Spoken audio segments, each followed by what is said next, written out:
Señores congresistas, muy buenas tardes. Siendo las 10:10 del 2 de noviembre del presente año 2022, con la presencia de los señores congresistas, por favor, Secretaría Técnica, sírvase pasar asistencia. Bien, señora presidenta. Congresista Alba Prieto María del Carmen. Presente. Congresista Lizarzaburo Juan Carlos.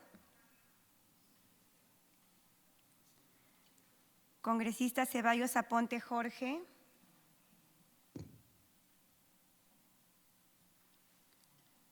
Congresista Amuruz Dulanto Jessica.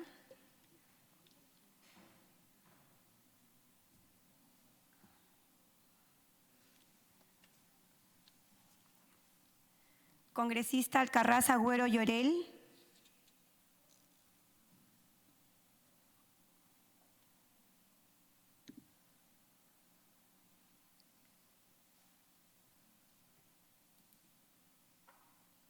Señora presidenta, la congresista Alcarraz Agüero ha hecho conocer su asistencia a través del chat. Gracias. Congresista Bazán Calderón Diego. Bazán Calderón, presente. Gracias, congresista. Congresista Bermejo Rojas Guillermo.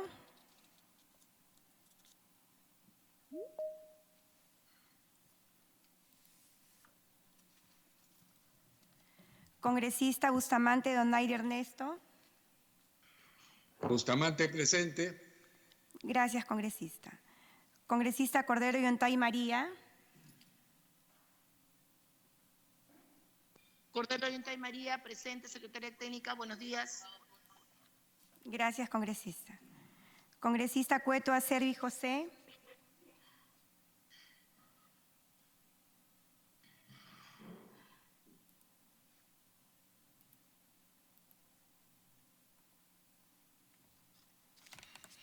Congresista Cutipa Cagmac Víctor.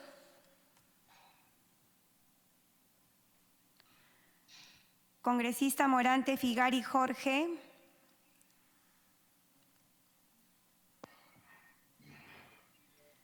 Congresista Montesa Facho Silvia. Presente. Gracias, congresista. Congresista Palacios Guamán Margot.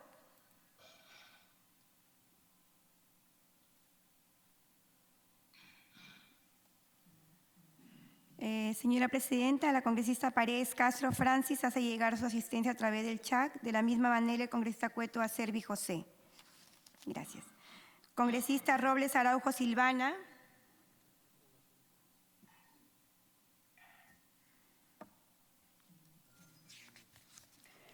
Los señores congresistas Sánchez Palacios Roberto, Itacuri Valivia Germán se encuentran de licencia.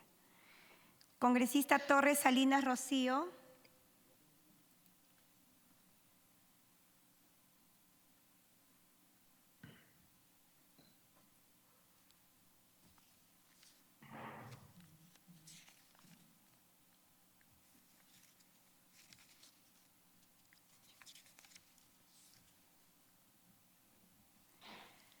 Señora presidenta, tenemos el quórum correspondiente para iniciar la sesión con 8 congresistas presentes a través de la plataforma virtual.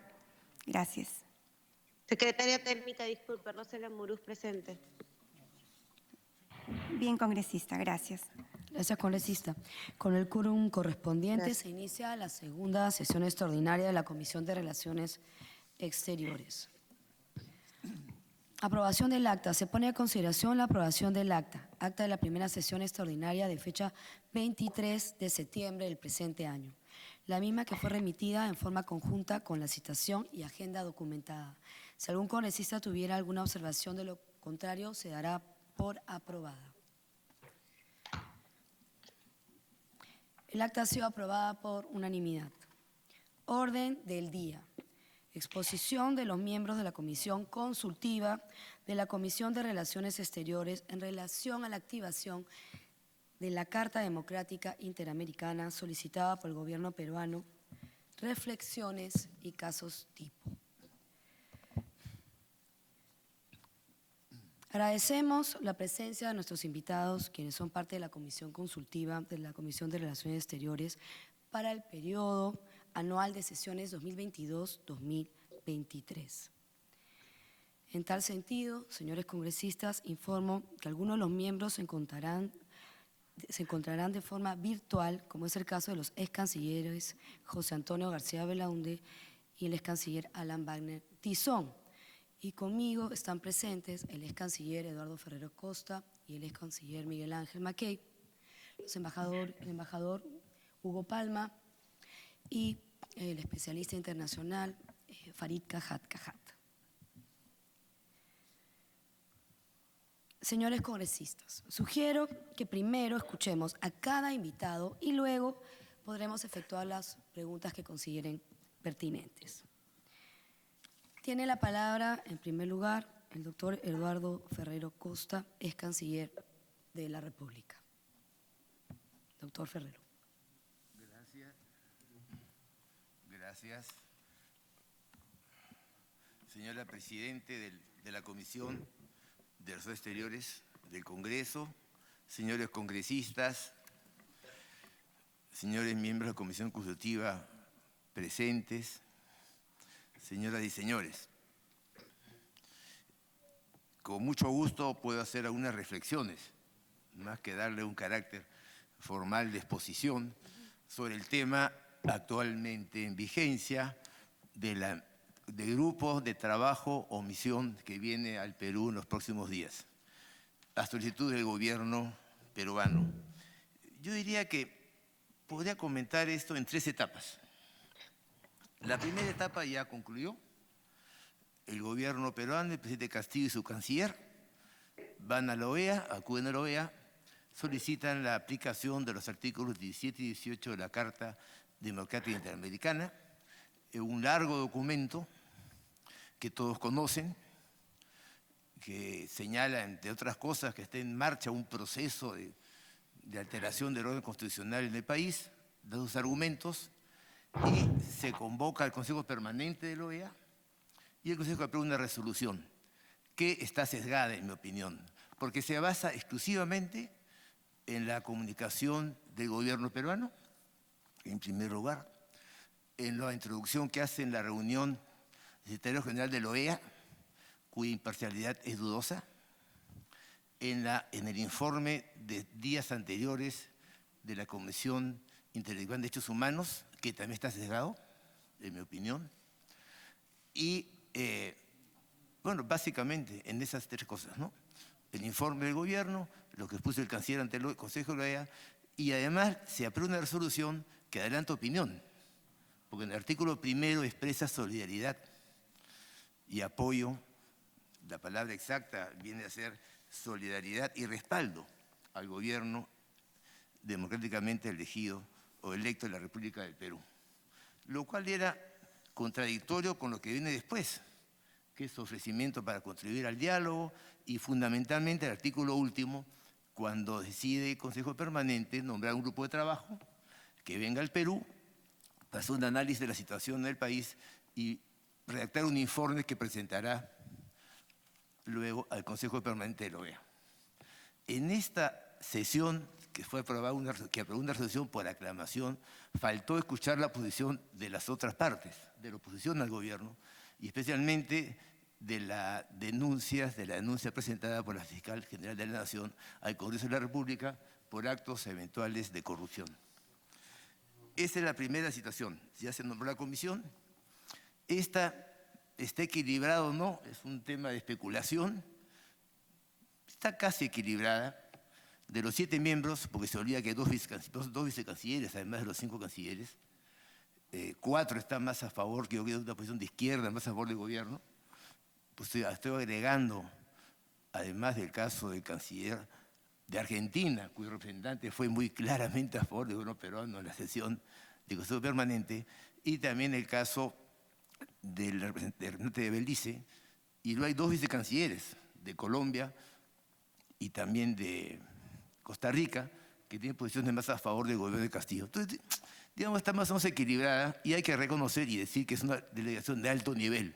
Son cancilleres, vicecancilleres, y hay que recibirlos con todo respeto y darles la información del caso.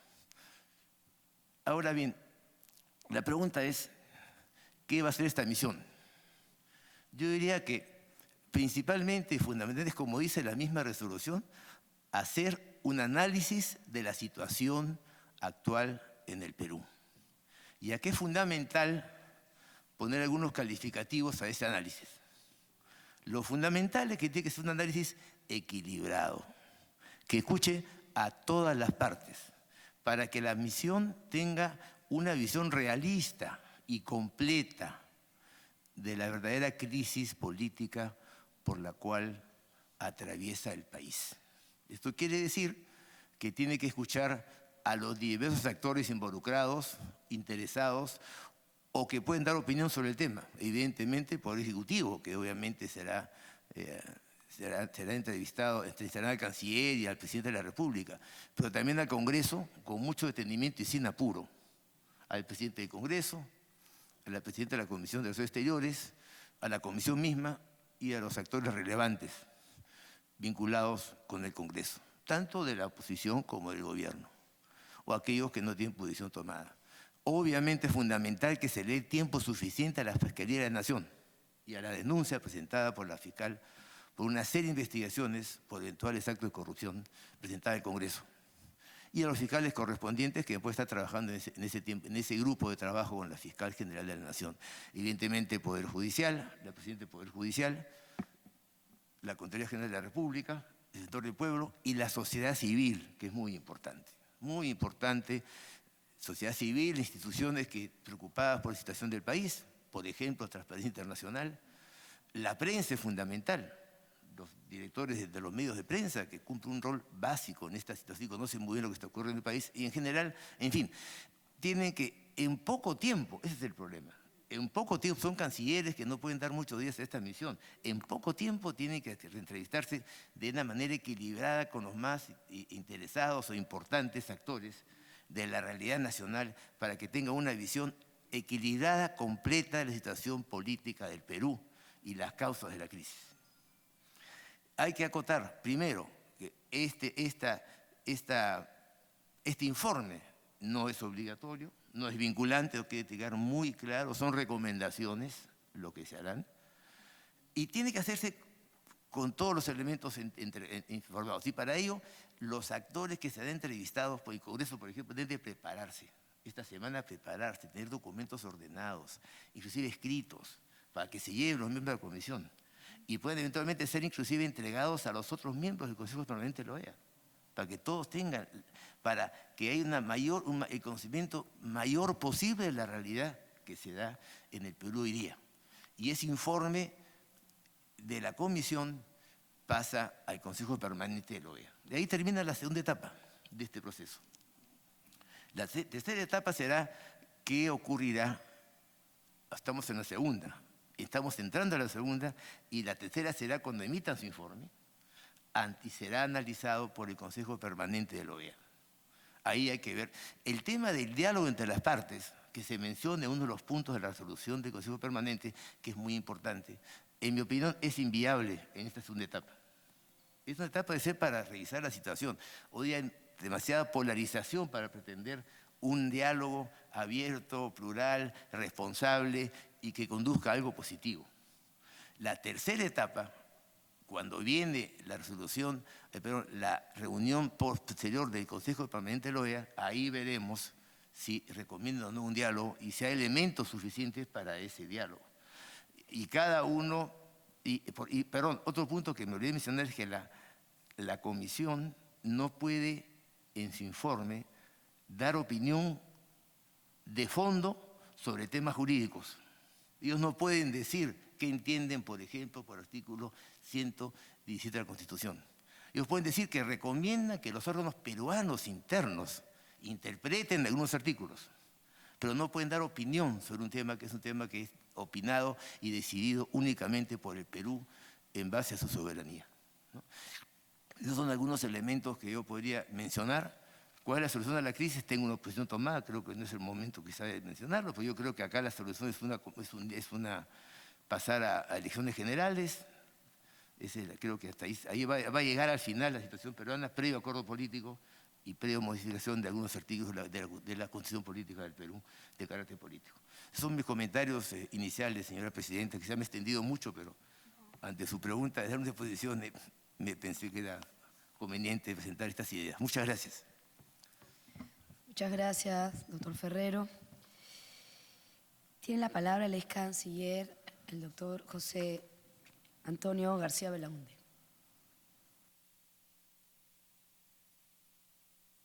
Muchas gracias, señora presidenta. Agradezco la invitación a participar en este diálogo. Yo, al igual que el doctor Ferrero, voy a hacer unas reflexiones breves. Quizás empezaré diciendo que lamento la situación de tutelaje a la que estamos llegando respecto a una institución internacional.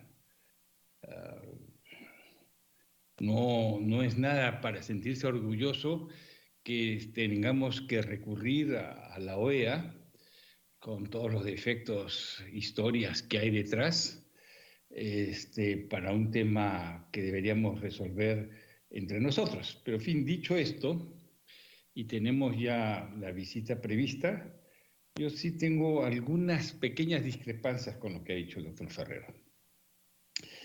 La primera es que no me parece bien que los delegados sean ministros de Relaciones Exteriores. Yo creo que hubiéramos ganado más en objetividad, distancia, etcétera, con figuras que no están en la actividad de los gobiernos. Después de todo, gobiernos son gobiernos, y acá nos vamos a entender, ¿no?, entre ministros todos, cuando en realidad hubiéramos necesitado cierta distancia, cierta capacidad o cierta libertad frente al gobierno, que además fue el huésped de todos ellos hace apenas un mes o 2 meses. Creo que hubiera sido mejor. Pero en fin, ya está hecho eso, y creo que hay gente ahí valiosa, no va a juzgarlos ni por sus capacidades ni por sus orientaciones. Hubiera sido mejor, insisto, lo anterior. Pero dicho eso, creo que sí, y ahí está mi diferencia muy fundamental con Eduardo Ferrero, es que yo creo que este es un tema político, esencialmente político, debe ser abordado políticamente, y la resolución del tema tiene que ser político. Por consiguiente, a mí no me parece que la gente de la delegación de la OEA, los cancilleres que vienen, tengan que interactuar con la presidenta del Poder Judicial, con la fiscal de la Nación o los señores fiscales. Porque entonces, en primer lugar, hay un tema de reserva del proceso. Y yo no sé cuánto del proceso que hay, de las denuncias que hay, están en reserva o no están en reserva. Pero lo que sí es claro es que no podemos llevar a políticos al ámbito de supervisar la actuación de los fiscales y de los jueces, porque entonces ya entramos a confundir los planos. Las denuncias que ha hecho la fiscal están en el Congreso de la República, y el Congreso de la República, a través de su presidente y los congresistas de la directiva o los otros más, podrán hacer llegar todo lo que se sabe a partir del pedido de la Fiscalía, pero someter, digamos, a una especie de escrutinio a la actuación de los fiscales o del Poder Judicial, a mí me parece muy serio. Yo quisiera plantear que se mantenga esto en el ámbito estrictamente político. Creo que sí, que el tiempo es corto, y por consiguiente, como es corto, yo creo que deberíamos imaginar entrevistas con gremios más que con personas individuales.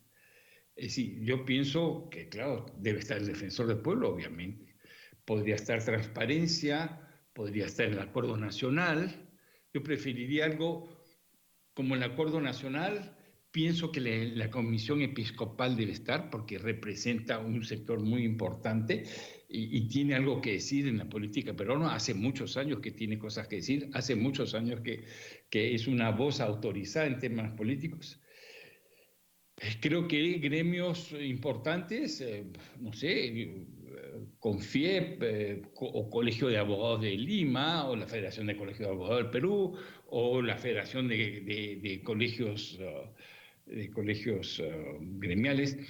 En todo caso, yo creo que es muy importante que se tenga, por un lado, la visión del gobierno, por otro lado, la visión de la prensa, del Congreso, y después que haya visiones de la sociedad civil, pero a través de gremios sólidos, articulados, que sean capaces de llegar con una sola voz. Por último, hay que recordar que esto en realidad es un ejercicio un poco de política y otro poco de diplomacia. ¿Con esto qué quiero decir? Es que la recomendación de la OEA no tiene ninguna otra asidero, no tiene ninguna otra característica que no sea la de recomendación. Nada de lo que decida la OEA es vinculante al país, nada. Y por consiguiente, hay que tomar las cosas como son. Vienen, investigan y después se pronuncian. Y tendrá el efecto de lo que puede tener un pronunciamiento sin ninguna otra consecuencia. Porque la única posibilidad de consecuencia, que es impensable, es que la OEA, los ministros, la Asamblea o el Consejo Permanente o lo que fuese, pueda recomendar la suspensión del Perú. Eso es impensable. Entonces, por consiguiente, tenemos que tomar las cosas como son. Este es un ejercicio de política diplomática que está ejerciendo el gobierno, supongo que para reforzar su posición frente a las demandas que vienen del Congreso, o incluso, lo cual me parece más peligroso, frente a las acusaciones fiscales. Yo diría pues que si estamos ante un tema político deberemos actuar o esperar que se actúe políticamente. Y lo político es mantener eso en el espacio del Congreso, del Poder Ejecutivo y de aquellas instituciones que tienen, ¿no?, un decir en la vida política del país. Yo diría que tendríamos que esforzarnos porque no meter a escrutinio de la OEA ni el Poder Judicial ni la Fiscalía. Muchas gracias, señora presidenta. Gracias, doctor García Belaunde. Tiene la palabra el ex canciller Miguel Ángel Rodríguez Mackey. Muchas gracias, presidenta de la Comisión de Relaciones Exteriores. Mi saludo en su nombre a todos los que integran esta importante comisión del Congreso de la República en su bicentenario. Gracias por la invitación para integrar esta comisión consultiva que a su vez que incorpora a ex cancilleres y especialistas. Para mí es un honor. Mientras escuchaba a los ex cancilleres Eduardo Ferrero Costa y José Antonio García Belaunde, me estaban llegando mensajes de que querían que explicara un poco más el tema de la naturaleza, por qué no es vinculante, ¿no? Y yo quisiera, presidenta, referir algunos elementos de carácter jurídico y de carácter político, porque las dos cosas tienen que mirarse y evaluarse. En primer lugar, es bueno recordar que la Carta Democrática Interamericana no es un tratado. Esto es muy importante porque el tratado es un instrumento per se jurídico, después un tratado, hay fuentes, en el derecho hay fuentes, los tratados son una fuente del derecho internacional, una fuente del derecho en general. ¿Y qué cosa es una fuente? Un método para obligar, para generar consecuencias jurídicas. Los tratados son aprobados y siguen un procedimiento en el derecho interno, aprobación, suscripción por el gobierno, por el Poder Ejecutivo, enseguida la ratificación en el Congreso, como aquí, y luego su registro, los canjes, etc. Nada de eso existe con la Carta Democrática Interamericana. ¿Qué es jurídicamente la Carta Democrática Interamericana? Un instrumento de naturaleza declarativa. Ahí está. Nada más que eso. Entonces, si es un instrumento de naturaleza declarativa, su connotación, la gestación y su vigencia para los estados es absolutamente de naturaleza política. Siendo entonces político, se entiende por qué no es vinculante. Porque su raíz no está fundada en una relación del Estado convertido en parte del instrumento. Eso no existe. Y esto lo decimos porque las organizaciones internacionales, Presidenta, que también son sujetos del derecho internacional, como los estados y otros sujetos del derecho internacional, están en una relación plana u horizontal. ¿Qué quiere decir esto? Que uno ni el otro de los actores se superponen. Por tanto, todos están en una relación de lo que se consagra en el derecho internacional por igualdad jurídica. Igualdad jurídica consiste en que todos están en el nivel plano. Por tanto, uno no puede mandar al otro. Por esa razón es que lo que emana de la OEA como sujeto del derecho internacional y como organización, solamente son recomendaciones. ¿Se da cuenta? No pueden internalizarse en el derecho interno porque más pétreo que ese sistema plano es el sistema de soberanía del Estado, que es vertical, versus el sistema internacional, que es horizontal. Esa es una enorme diferencia con la cual podría responder a los chats que nos están llegando, Presidenta, porque con ellos se puede entender, se malentiende por algunos sectores de que esta comisión, este grupo de alto nivel, para decirlo con mayor especificación, tiene alguna calidad coactiva, coercitiva, imperativa. Nada de eso. Como no tiene nada de eso, entonces ya lo han dicho quienes me han precedido en el uso de la palabra, los ex cancilleres, su connotación política está fundada en un pacto. ¿Cuál es el pacto? El pacto es que el sistema internacional y el derecho interno están en armonía, ingresan al Perú con la aquiescencia del Estado peruano. ¿Para qué ingresan? Para auscultar, para tener intercambios, para tener interacciones. Ninguna de ellas tiene carácter imperativo. Y no pueden ingresar en el sustrato de la naturaleza jurídica del modus vivendi y del modus operandi del Perú, porque eso sería colisionar con la soberanía del Estado. Nadie en el Perú sensatamente lo puede permitir. Entonces, ¿qué será? ¿Una comisión que viene a comer un buen ceviche peruano y a tomar un buen pisco sour? Tampoco es eso. Es una comisión que viene, recogerá los pareceres, las impresiones, y tendrá que hacerlo, Presidenta, con calidad erga omnes. ¿Qué significa eso? Con una vocación de reunirse con todos los actores visibles posibles de la vida nacional. Significa que no solamente deben ser actores gubernamentales, sino también de la sociedad nacional, actores incluso privados, que bueno, también sería que se reúna con los empresarios, con la gente de la CONFIED, con los sindicatos, ¿no es verdad? Es decir, para tener una visión cabal y completa. En segundo lugar, es verdad que, como dice el doctor Ferrero, la comisión el grupo de alto nivel debe venir con vocación de equilibrio, sí, es verdad.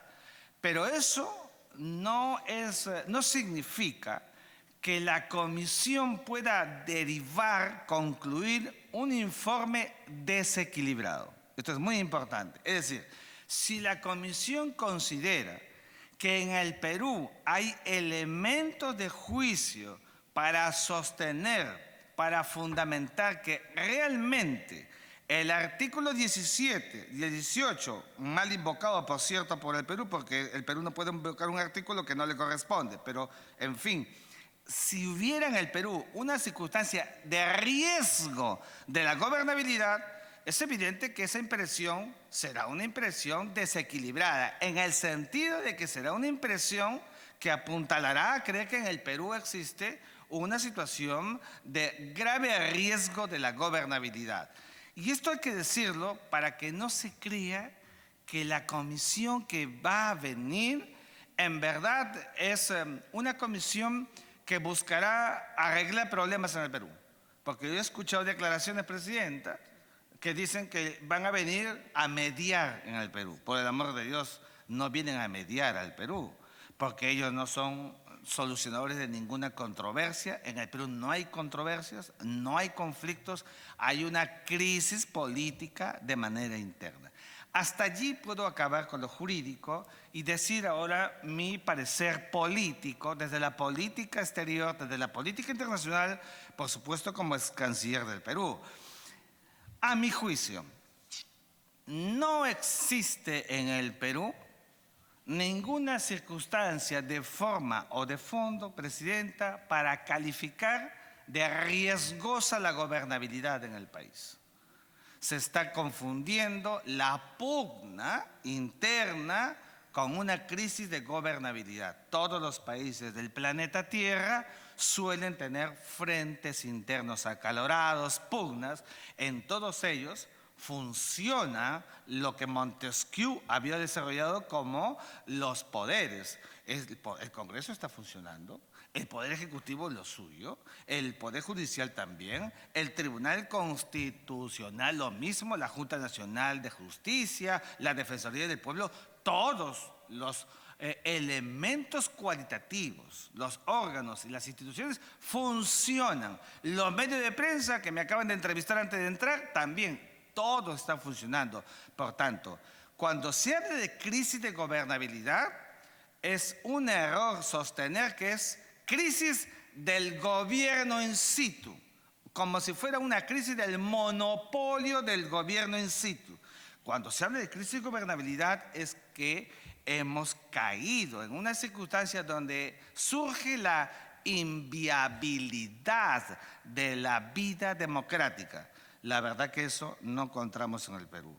A mi juicio, lo que hemos visto es que la fiscal de la Nación ha formulado una denuncia constitucional contra el presidente de la República y por un delito, lo hemos dicho de mil formas, que solamente el presidente puede ser imputado por los 4 que están referidos en el artículo 117 de la Constitución Política.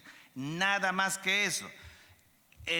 La Fiscalía ha denunciado, el Congreso de la República trasladó al Tribunal Constitucional para que se pronuncie sobre la naturaleza jurídica. El Tribunal le devuelve la pelota al Congreso. Y ahí estamos. Todo este circuito de cosas, Presidenta, es enteramente de puro derecho interno.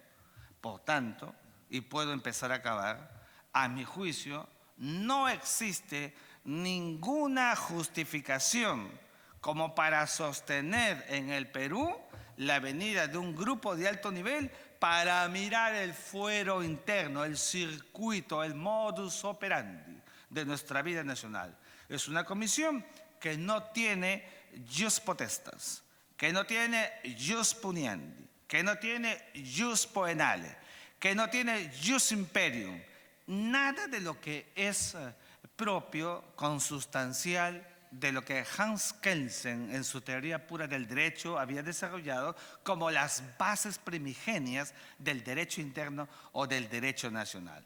Por tanto, y en consecuencia, si esta comisión mira otra cosa, percibe de otra manera, que tiene derecho a percibirlo de otra manera, de pronto para la comisión, para el grupo de alto nivel, sí existen elementos de juicio donde está en grave riesgo la gobernabilidad. Tendremos que respetar. ¿Qué podría pasar? El informe elevado por al secretario general y al Consejo Permanente pueden concluir en esa hipótesis que niego por la naturaleza de lo que estoy diciendo en el Perú, pues una convocatoria de una Asamblea General Extraordinaria que es la reunión, el cónclave de los cancilleres de los 35 países miembros de la OEA. ¿Y qué podría decir, Presidenta, extremis, esa Asamblea General Extraordinaria de Cancilleres? Extremis, pues podría decidir la suspensión del Perú de su escaño, de su fuero político en el marco de la OEA. No expulsión. La expulsión no existe, no está contemplado en la Carta de la OEA del 30 de abril de 1948. Si ese fuera el escenario, entonces, y allí sí tendría que decir, y con esto prometo acabar, un acto político, aun cuando no tiene esa fuerza jurídica, sí impacta. Y entonces, por eso, para activar una carta democrática hay que ser muy responsables y hay que mirar siempre las consecuencias. Porque imaginemos que el Estado peruano sea suspendido de la OEA en esta abstracción que pueda hacer el grupo de alto nivel, creyendo que en el Perú existe lo que yo no veo. Es evidente que ese impacto político no será para el Poder Ejecutivo solamente, será para el Legislativo, para el Judicial, para todos los actores de la vida nacional, para todos los peruanos. Hay que mirar bien con mucha responsabilidad.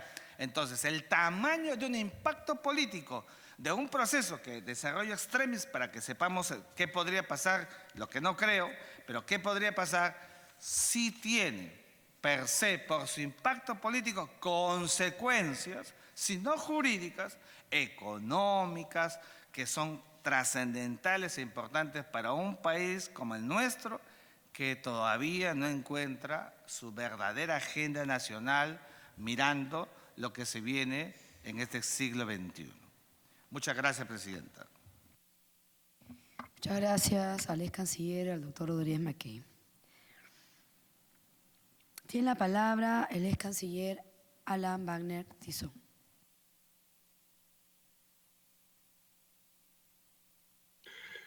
Gracias, señora Presidenta. Señoras y señores congresistas, muchas gracias por la invitación. Lo que me ha decidido en el uso de la palabra ya ha desarrollado bastante el tema, de manera que yo me voy a limitar a enfatizar algunos puntos nada más que de alguna manera complementan lo que ya ellos han expuesto. En primer lugar, me parece que es importante destacar que en la carta que dirigió el presidente Castillo, el presidente del Consejo Permanente de la OEA, hay dos puntos que son fundamentales. El primero de ellos es una acusación al Poder Legislativo, al Ministerio Público y a otras entidades, ¿no?, de actuar en contra de la Constitución, ¿no?, conduciendo las cosas hacia una nueva forma de golpe de Estado.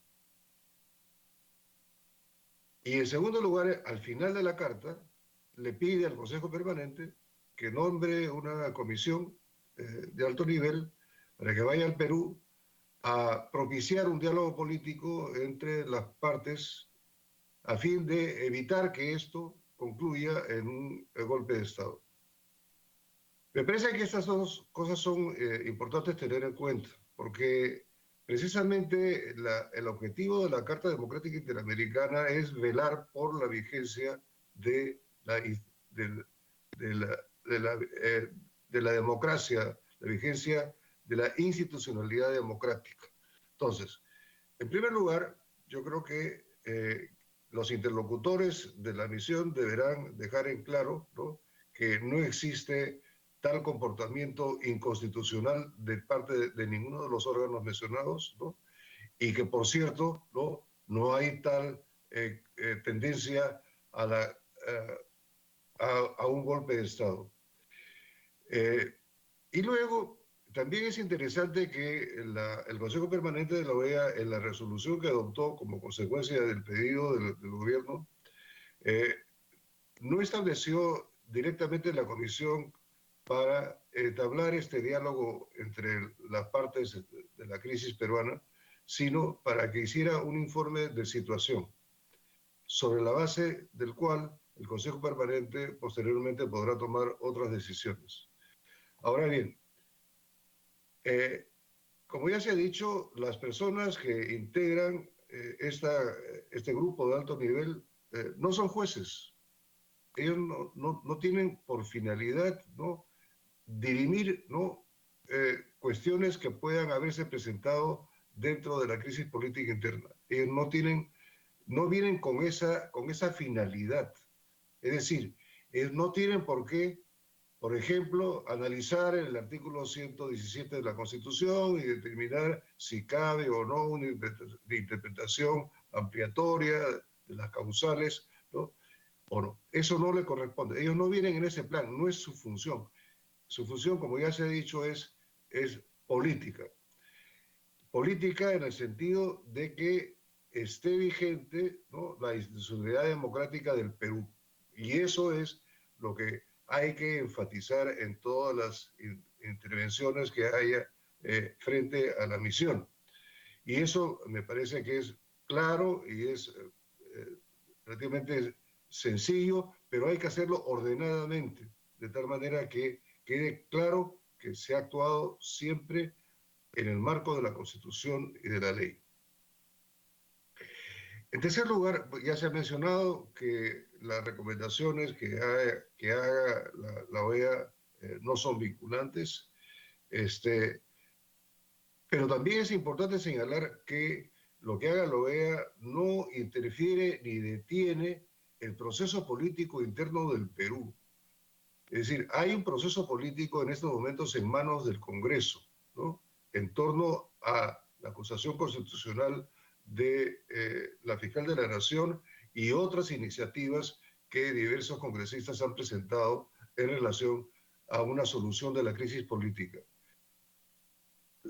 La actuación de la Comisión y finalmente de la OEA no interfiere ni detiene ese proceso, y eso es importante tenerlo en cuenta, ¿no? Porque yo no tengo duda que una de las finalidades, o la finalidad principal del gobierno al presentar esta iniciativa es precisamente obstruir, ¿no?, el procesamiento de la acusación constitucional o cualquier otra iniciativa que pueda conducir a la vacancia del presidente Castillo, incluyendo un adelanto de elecciones o lo que fuere.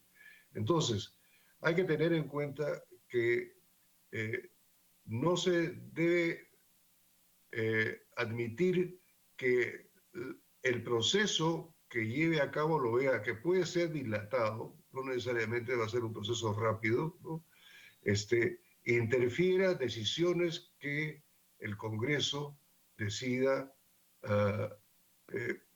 tomar sobre aspectos fundamentales que están actualmente en agenda, ¿no?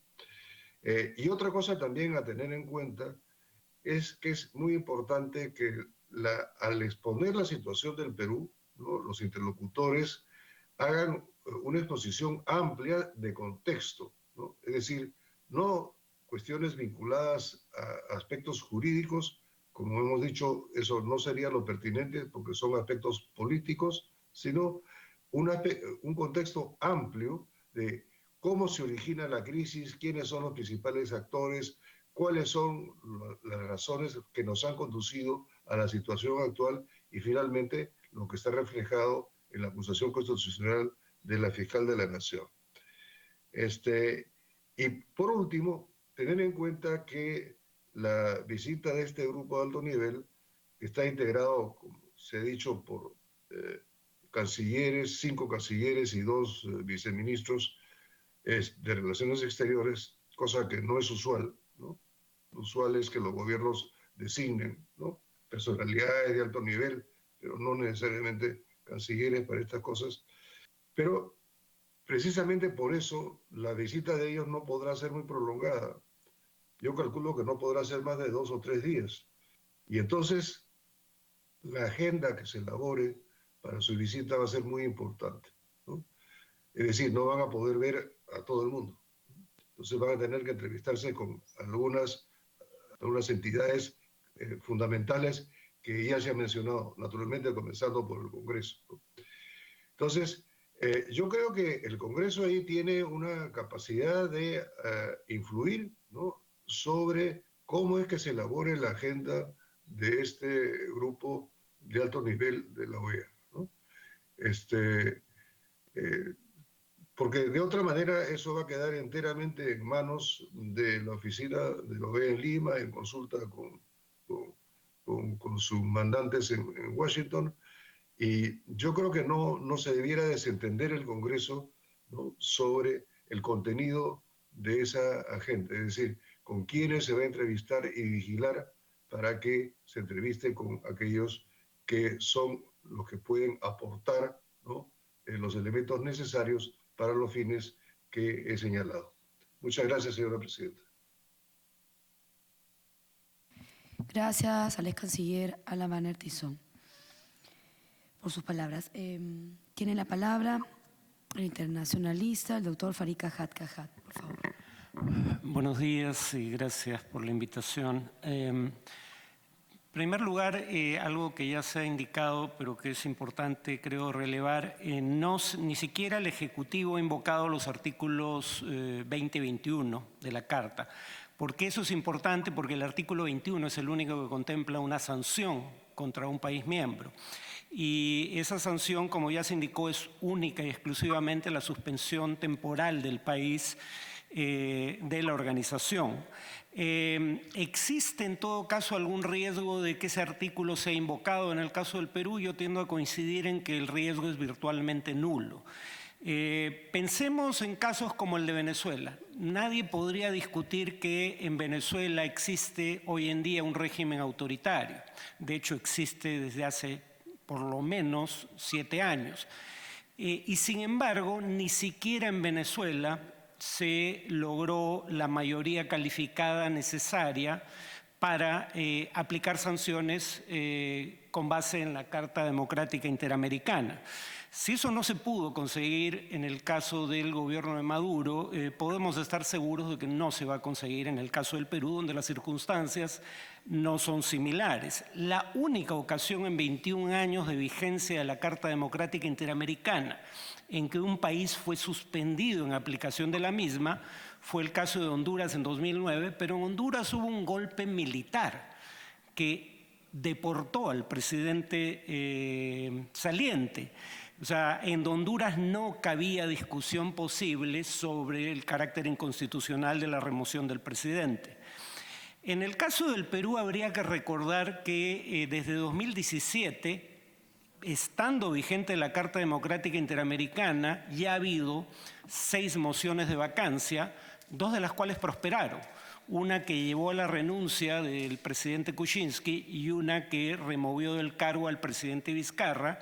Y ni el gobierno peruano ni uno de los países integrantes de la OEA, ni el secretario general invocaron la Carta Democrática.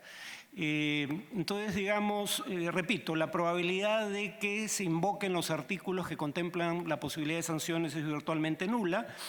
Ahora, tal vez no sea casual que cuando lo que se plantea es una moción de vacancia, eso no suscite mayor respuesta internacional, porque políticamente una moción de vacancia, al margen de la discusión en torno a su pertinencia, tiene la legitimidad que otorga la mayoría calificada que se requiere para aprobarla.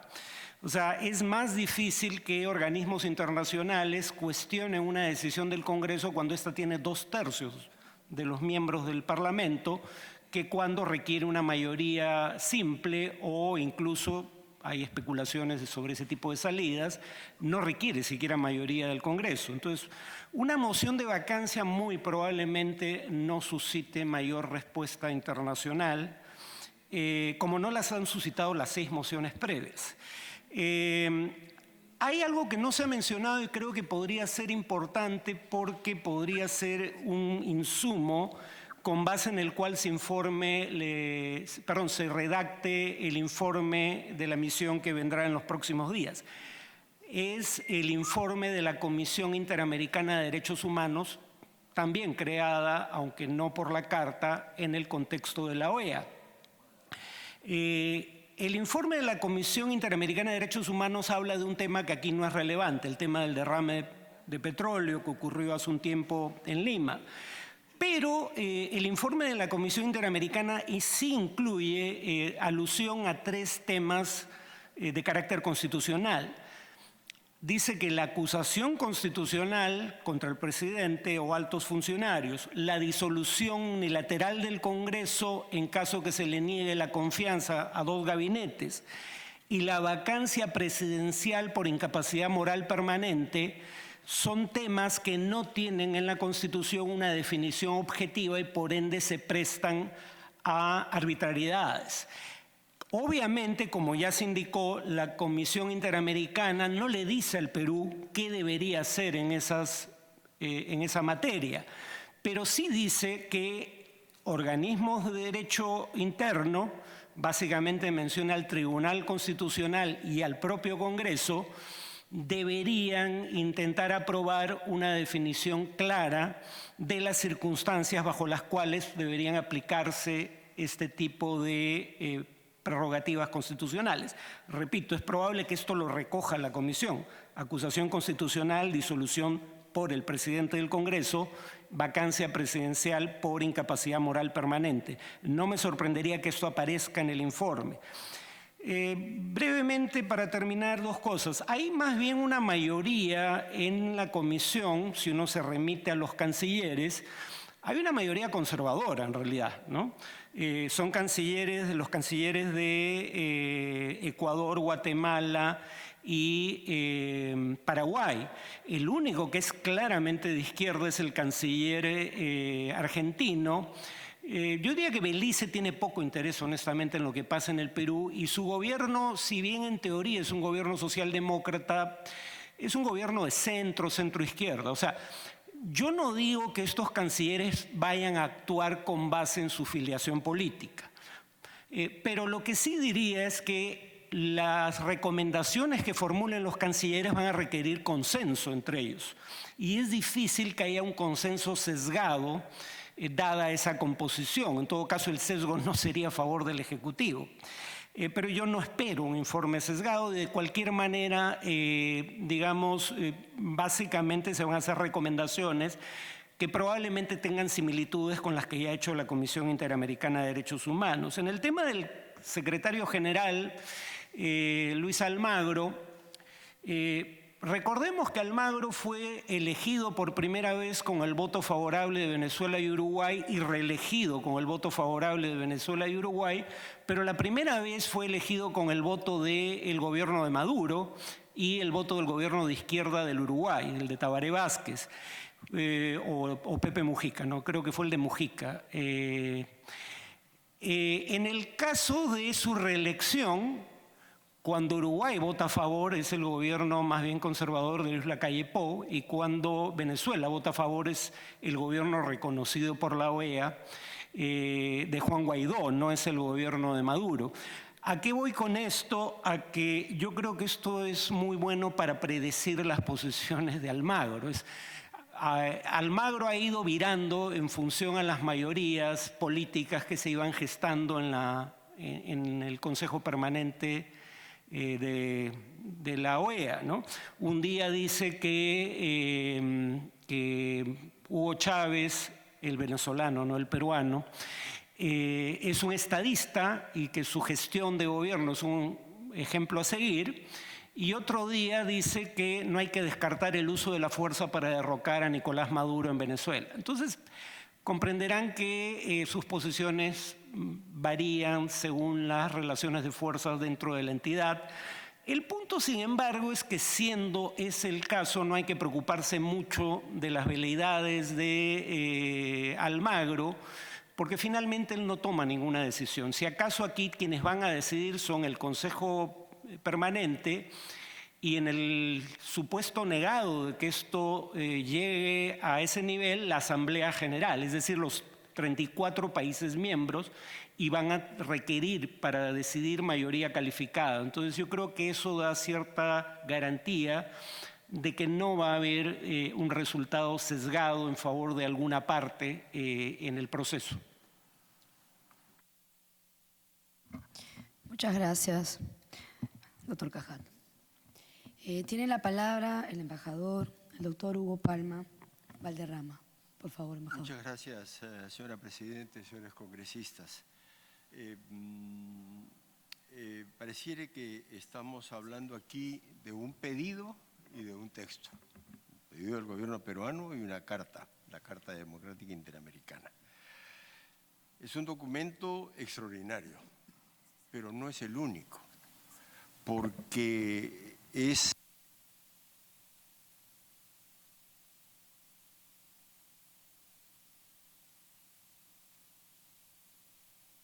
o menos a lo largo de 6 décadas con el sistema interamericano. La Comisión no puede haber venido, ¿no? Simplemente para atender a la frase que expresa este pedido, ¿no? El país está así porque se prepara una nueva modalidad de golpe de Estado. No va a venir para establecer un diálogo, para preparar un informe sobre la crisis que está ocurriendo en el Perú. Entonces no se trata de que sean neutrales, pueden serlo, Dios quiera, sino objetivos, que es lo que importa. Porque eso es absolutamente indispensable para que la Organización de Estados Americanos pueda examinar todo esto en el contexto de que dice lo que dice y no dice la Carta. Y recordemos que no es lo único. Los compromisos de nuestros países en el hemisferio con la democracia son hasta producto de tratados. La Carta misma de la OEA ha sido modificada para que no quede duda de que estamos hablando de obligaciones, no de recomendaciones, sugerencias o cosas por el estilo. Y la Carta dice que las elecciones deben provenir de elecciones legítimas, desde luego, pero también con el mismo énfasis que en todo momento los gobiernos deben comportarse de acuerdo con el Estado de Derecho, que no lo pueden afectar. Entonces la Carta no se ha hecho para que los gobiernos concluyan sus mandatos, se ha hecho para otra cosa. Y no faltan referentes de los temas específicos que determinarían las situaciones de las que estamos tratando. El hemisferio occidental es la región del mundo que más compromisos ha suscrito con la democracia. Es el que lo ha tratado más exhaustivamente, que lo ha detallado, que lo ha reiterado, ¿no? Y eso no es porque Estados Unidos lo quiera, porque las organizaciones subregionales latinoamericanas, todas, UNASUR, Mercosur, CELAC, CAN, los acuerdos centroamericanos, todos están hechos para promover la democracia. Está en sus textos constitutivos. Y hay una cereza, pues, ¿no? Hace apenas unos años la UNASUR, que ya sabemos lo que es, ¿no? Hasta adoptó un protocolo adicional de promoción de la democracia. Y además de eso, hay infinidad de cláusulas democráticas que se han suscrito a nivel bilateral, a nivel subregional, a nivel continental, con países de otras partes del mundo, especialmente Europa, y hasta con la Unión Europea. Entonces, ¿cómo podemos obligarnos con todo este contexto de obligación diplomática, de vocación diplomática y de apoyo en el sostenimiento, perdón, no diplomática, disculpen, democrática, en el fortalecimiento y el mantenimiento de este sistema, ¿no? Cuando los indicadores internacionales dicen que en la región solamente hay 2 países que son plenamente democráticos, Uruguay y Costa Rica, otros incluyen a Chile, y en lo que coinciden también es que desde hace años el deterioro democrático en la región es imparable, ¿no? Y continuo. Entonces, hay más pues que un pedido y una, ¿no? Y nosotros tenemos que tener en cuenta también que si fuéramos a las fuentes, y este es un documento por el cual yo tengo especial respeto, en 1959, con la firma del canciller cubano Raúl Roa, se suscribió en Santiago en una reunión de cancilleres, ¿no?, una definición de lo que era la democracia. Y se hizo con un propósito bastante curioso, es que la opinión pública pudiera determinar si los regímenes políticos y gobiernos se identifican con el sistema democrático. Y entonces, dicho telegráficamente, esta declaración de Santiago menciona la independencia de poderes, la fiscalización del gobierno por los órganos constitucionales, que serían los acusados en el caso que nos ocupa, la no perpetuación en el poder, el respeto a la libertad y los derechos fundamentales, derechos humanos protegidos, no proscripción política, libertad de prensa, radio, televisión y en general de libertad e información. Bueno, entonces la gente podría decidir qué tipo de gobierno, ¿no?, está a cargo del país. Pero hay otros elementos que son absolutamente esenciales para que un sistema un país diga que tiene una democracia representativa. El primero es el acceso al poder, debe ser legítimo, elecciones libres, periódicas, justas, todos estamos de acuerdo. En lo que no estamos tan claros es en su ejercicio conforme al Estado de Derecho y la separación e independencia de poderes. Es lo que vemos en nuestras realidades latinoamericanas y en la nuestra. Bueno, en fin, las elecciones naturalmente, organizaciones políticas y ciertamente todo lo relativo a la libertad de prensa.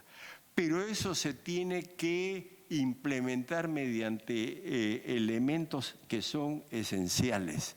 La actuación de los gobiernos debe ser transparente.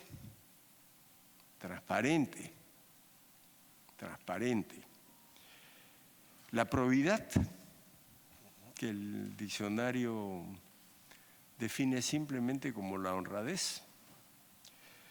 Que los gobiernos son responsables de sus decisiones en la gestión pública y la libertad de expresión y de prensa. ¿Y qué responsabilidad tienen los gobiernos con las cosas que hacen? ¿Quién le podría decir algo a Venezuela, ¿no?, por obligar a millones de sus ciudadanos a huir del país y nosotros recibir 1.300.000? ¿Qué le podemos decir a Venezuela? Oiga, ¿ustedes tienen una responsabilidad? Bueno, yo creo que sí. Con todo eso, pues, sería más que suficiente, pero los latinoamericanos encontramos las maneras de torcer las cosas que parecerían estar suficientemente claras, ¿no? Entonces, cuando en Bolivia Morales decide que la Constitución que se hizo no es suficiente para seguir haciendo la felicidad del pueblo boliviano, hace un referéndum. El referéndum lo pierde. Entonces va a la Corte Suprema, a la que designa pues naturalmente para este efecto, que decide, ¿no?, en una sentencia que hará historia, ¿no?, de que el derecho a ser elegido y a elegir está por encima de todo, hasta de la Constitución. ¡Qué maravilla! Bueno, luego el pueblo lo saca y a eso se le denomina golpe de Estado. A eso lo denominamos golpe de Estado. Y regresan naturalmente con una venganza que la está pagando una señora maltratada en la cárcel, ¿no? Entonces, ¿qué podría pensar, ¿no?, los pueblos de América Latina de la democracia cuando el ejemplo tiene que venir de las autoridades? ¿Y qué es lo que ve? Bien, podría ser un poco largo en hacer la presentación, pero creo que el inventario se conoce, ¿no? Entonces, lo que ve pues es una clase política, una competencia feroz por aprovechar de la mejor manera el tiempo que les queda, ¿no? Porque de eso se trataría. Entonces quizá no sea un problema jurídico, sino de otra naturaleza, que podría ser la corrupción, y especialmente cuando se le une a la ignorancia, ¿no? Entonces, muchos ciudadanos latinoamericanos, y yo diría que la inmensa mayoría de los peruanos, debemos padecer, ¿no?, un desgobierno entre la cleptocracia, que es el gobierno de los ladrones, y la caquistocracia, que es el gobierno de los peores, porque es lo que vemos. Hay excepciones, desde luego. Entonces la admisión de la OEA no va a necesitar 2 meses para verificar, para ver lo que está viendo. Lo único que tiene que hacer es abrir los ojos y escuchar y reunirse con distintos sectores que le darán distintas versiones, pero sus conclusiones podrían ser casi de sentido común, ¿no? Lo que hay acá, ¿no?, es no una creatividad en materia de golpes de Estado, sino una profunda ética, ¿no?, que trata pues de lo que es recto, de lo que es conforme a la moral, de lo que debería guiar nuestro comportamiento en todos los ámbitos y las circunstancias, del bien que la gente anhela y de los valores que quisiéramos legar. Pero eso no se encuentra pues en las agendas, ¿no?, ni en los programas políticos. Y llegamos a este punto en que la OEA y su misión acá lo que tiene que examinar es lo que hay y tiene que informarlo y que tiene que transmitirlo. Y no es tan difícil, porque es bastante evidente. Y el pueblo peruano lo necesita con urgencia y se lo agradecerá. Muchas gracias. Muchas gracias, embajador Palma. Quiero saludar a los congresistas que ya se han unido a la plataforma, al congresista Lizarzaburu, Cueto, Cutipa, Palacios, Robles y Torres. Gracias por su presencia. Si alguno de los expositores quiere complementar o añadir algo, lo pueden hacer para después entrar a las consultas de los congresistas. Es canciller Ferrero. Gracias, presidente, señora presidente. No, simplemente para resaltar que hay algunos puntos comunes de todos los que hemos expuesto esta mañana, ¿no? Y es importante destacar solamente algunos de estos. Pero el principal, creo yo, punto común es que no cabe duda que la función de la misión que viene al Perú, con quien se entrevista, hay una discrepancia con José Antonio García Belaúnde, pero la misión tiene como finalidad recabar información. Y nada más que eso, hacer un informe, pero que no tiene facultades de juez, que lo que dice no es vinculante, no obliga al Estado peruano. Creo que esa conclusión es fundamental para evitar confusiones en la población que puede pensar que la Comisión viene y va a hacer la solución del problema interno. Eso no cabe. No es vinculante, es una conclusión, creo, común de todos los que hemos, de mis colegas que hemos hablado. En segundo lugar, lo que ha sido dicho por algunos, no por todos, pero que es común y todos lo entendemos así, es que la llegada de la comisión no interrumpe, no para el proceso interno del Estado peruano. El que hay una comisión no para lo que está investigando la Fiscalía General de la Nación, lo que está haciendo el Congreso de la República, no para lo que hacen las instituciones peruanas de acuerdo a la Constitución y a las leyes nacionales.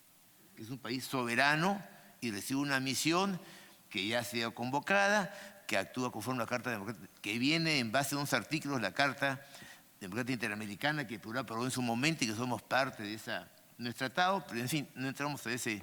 Pero por lo menos todos estamos de acuerdo que es un documento político y la visita es más política que jurídica, porque no tienen capacidad ni facultades para interpretar lo que dice la legislación peruana. Yo quiero simplemente destacar esos dos puntos que me parece son esenciales y los cuales tienen que estar muy claros en todo momento frente a la opinión pública y frente a los miembros de la comisión. Y por último, el pedido pues que sea un informe equilibrado y no sesgado. Creo yo, por lo menos yo sí he dicho que vienen con una visión sesgada que hay que neutralizar y equilibrar para que informe de la realidad del país en el tema, en su situación política. Gracias, señor presidente. Gracias, doctor Ferrero. Tiene la palabra el ex canciller Rodríguez Mackey. Señora presidenta. ¿Perdón? ¿Quién? Después, señora presidenta. Sí. García Belaúnde. Doctor García Belaúnde, me ha pedido la palabra el doctor Rodríguez Mackey y después le doy a usted la palabra. Gracias.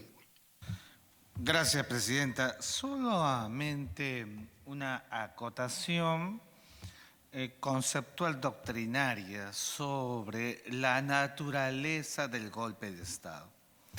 Porque una de las cosas que siempre decimos en las clases es que lo que nunca debe hacerse, presidenta, es forzar los conceptos. Cuando se habla de modalidad de golpe de Estado, en verdad en la doctrina no hay modalidades de golpe de Estado. El golpe de Estado tenemos que comprenderlo, entenderlo en su verdadera acepción desde la ciencia política y desde el derecho. Es decir, un acto fundado en un ejercicio de violencia. Y la violencia debe ser una violencia material. Y la violencia material debe tener un solo objetivo: la captura del poder, la toma del poder, lo que técnicamente constituye la usurpación del poder. Entonces, si uno mira retrospectivamente a América Latina, los golpes de Estado que hemos visto en el pasado han tenido estos dos elementos. Un acto violento cuyo objeto es la toma del poder. Claro, ¿puede haber autogolpe de Estado? Sí, puede haber autogolpe de Estado. Porque el autogolpe de Estado es que quien teniendo el poder hace uso de la violencia para romper todos los cánones constitucionales. Por ejemplo, 1992, tenemos que decirlo, Alberto Fujimori produjo un autogolpe de Estado en el Perú. Y entonces, claro, pero él tenía el poder. Y entonces se rompe el equilibrio de poderes, desaparece la constitucionalidad y eso es lo que flagela y consuma la naturaleza del golpe de Estado. En el Perú, otra vez volviendo in loco a nuestra vida nacional, ¿acaso en el Perú existe un proceso, un fenómeno donde ese riesgo pueda poner en verdad en una situación que concluya uso de la fuerza, uso de la violencia? ¿Quiénes son los que en el país capitalizan y tienen el monopolio del uso de la fuerza? Evidentemente son las Fuerzas Armadas. Y ya hemos visto que las Fuerzas Armadas en nuestro país, en los últimos 4 o 5 años, desde mi lectura, ha sido un comportamiento ejemplar, exógeno al modus vivendi de las pugnas de la vida política interna, donde hemos visto que un presidente renunció, otro fue vacado, hemos tenido presidente de transición y las Fuerzas Armadas exógenas, porque eso es parte de un proceso en el circuito de la constitucionalidad.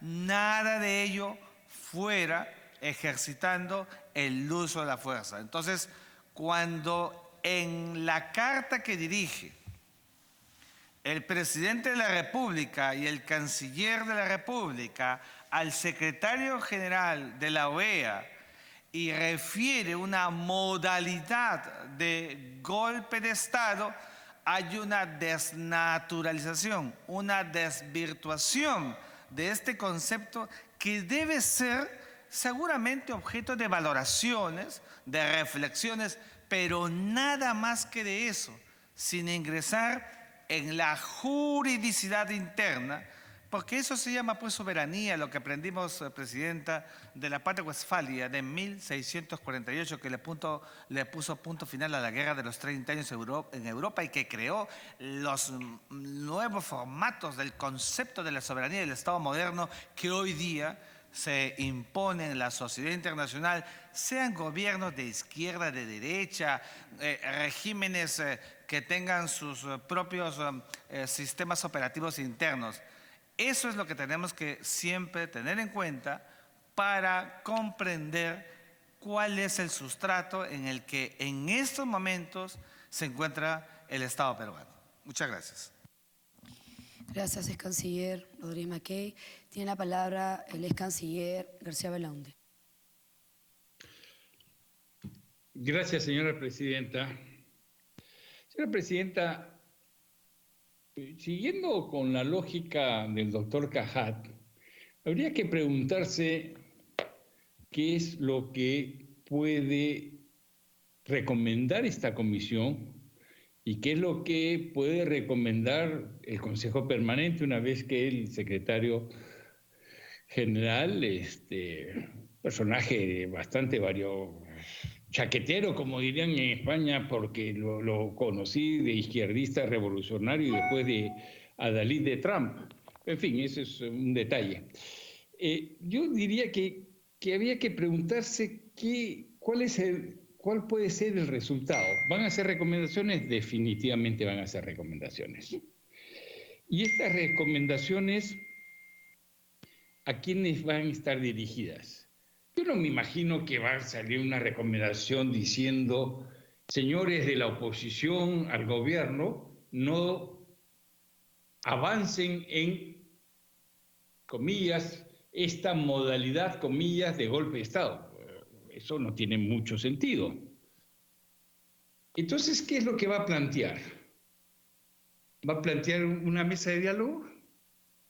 Y si planteara una mesa de diálogo el Ejecutivo, que es el que ha llamado a la OEA para que le saque las castañas del fuego, ¿va a sentarse en una mesa de diálogo?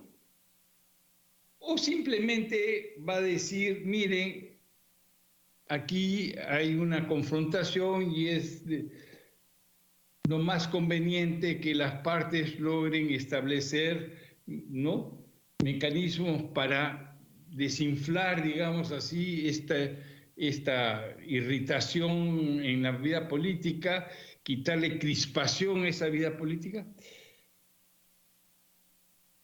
¿Y qué más? Pues no va a haber nada más que eso. Entonces, al final de cuentas, estamos frente a un caso de una movida, diríamos así, llamada a crear un gran efecto ilusorio, un gran efecto, una pantalla, un gran efecto de fuegos artificiales, que es la avenida. Pero lo que va a resultar de esa avenida, yo no estoy tan seguro de que sirva para mucho, si es que sirve para algo. Ya le digo, no va a ser una condena o una exigencia a la oposición de que no avance en su modalidad de golpe de Estado como la llama el gobierno. No va a ser eso. No me imagino tampoco planteando que se vaya a una mesa de diálogo, porque en las conversaciones no creo que el gobierno le diga que está dispuesto a ir a una mesa de diálogo. Entonces va a tener que quedarse en el campo absolutamente de las grandes frases que han visto, que recomiendan, que sería bueno buscar medios de entendimiento, reforzar la institucionalidad, pero no pueden poder ser más. Entonces yo sí quisiera que nos imagináramos ese futuro, porque ese futuro que en 2 o 3 meses, porque no va a durar menos, es el que vamos a tener que lidiar después, que hemos hecho todo este ejercicio, se ha expuesto la imagen del país, debo decir, y a mí eso sí reconozco que me irrita, se ha impuesto la imagen del país así, de buscar tutelaje internacional, y al final vamos a terminar con un agua de malvas, y eso es lo que quería señalar. Y celebro además que Eduardo Ferrero haya establecido claramente los puntos de coincidencia de los participantes esta mañana. Gracias. Gracias, al ex canciller García Belaunde. No sé si alguien más de la comisión quiere tomar la palabra. Allá. El ex canciller Alan Wagner, ¿tiene usted la palabra? Presidenta. Sí, después vamos a pasar con las consultas de los congresistas. Van a terminar de hacer comentarios los miembros de la comisión consultiva. Lo escuchamos, el canciller Alan Wagner. Gracias, señor presidente. En mi intervención anterior enfaticé un tema que es muy importante, y es que la acción de la OEA, sea a través de este grupo de alto nivel o más adelante, según lo que pueda determinar el Consejo Permanente, no interfiere para nada en los procesos internos del Perú para encontrar solución a su crisis política. Y haríamos mal en dejar que el tiempo avance, que corren los plazos de la OEA, ¿no? Y no se haga nada. Yo creo que además habría que tener en cuenta, llegado el momento, si es que convendría esta mesa de diálogo, porque hay personas que hacen referencia a la mesa de diálogo del año 2000, pero eso fue diferente. Esa mesa de diálogo se constituyó para que saliera Fujimori. Esta mesa de diálogo se constituiría para que se quede Castillo. Entonces, yo creo que hay que darle tiempo al tiempo y, entre tanto, avanzar los procesos internos del Perú para dar solución a la crisis. Muchas gracias. Muchas gracias al ex canciller Alan Wagner. Ahora vamos a pasar a las preguntas, intervenciones de los congresistas. Pidió la palabra la congresista Cordero.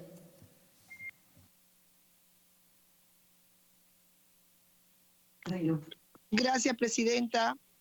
Buenos días. Y a los miembros de la Comisión Ejecutiva de Presidenta Exteriores. Buenos días. Y a los miembros de la Manuel Rodríguez Cuadros ha señalado que la idea esencial de la aprobación de la Carta Democrática Interamericana era restablecer la democracia en los casos de grave alteración de la inconstitucionalidad democrática. Señaló también que para los golpes de Estado la OEA ya tenía mecanismos de acción colectiva. El aporte de la Carta era activar la acción internacional frente a graves alteraciones, los golpes de nuevo tipo. Nuestro país se encuentra frente a una situación de golpe de Estado que no es la forma tradicional que considera la OEA. para que el gobierno se haya visto obligado a reactivar este mecanismo. ¿Consideran ustedes que la visita a nuestro país de un grupo de alto nivel de la OEA para observar la situación política en nuestro país va a solucionar la crisis política que afrontamos, teniendo en consideración que la aplicación del artículo 17 de la Carta es un mecanismo de prevención? Gracias, Presidenta. Gracias. Gracias, congresista. Primero vamos a hacer las consultas, ¿no? Y después La palabra, responderemos cada Presidenta. uno, ¿no? Sí, tiene la palabra el congresista Ernesto Bustamante.